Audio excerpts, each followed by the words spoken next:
السلام علیکم ورحمۃ اللہ وبرکاتہ۔ سنت کی برکت کا ایک عجیب واقعہ۔ ایک بزرگ فرماتے ہیں کہ میرے اوپر 300 روپیہ کا قرض تھا اور بوجہ مفلسی کے کوئی صورت ادا سمجھ میں نہ آتی تھی۔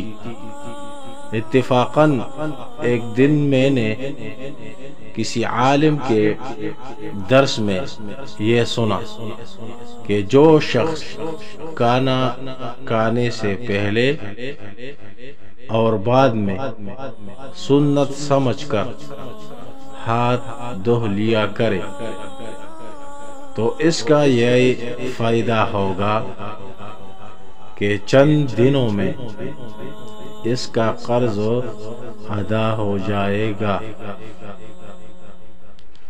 چنانچہ میں نے یہ عمل شروع کیا۔ ابھی چند ہی روز کیا تھا کہ اللہ کے فضل اور عنایت سے میرے ذمہ ایک کوڑی بھی کسی کی باقی نہ رہی اور میں الحمدللہ ایک سنت نبوی پر عمل کی برکت سے مجھے خلاصی نصیب ہوئی۔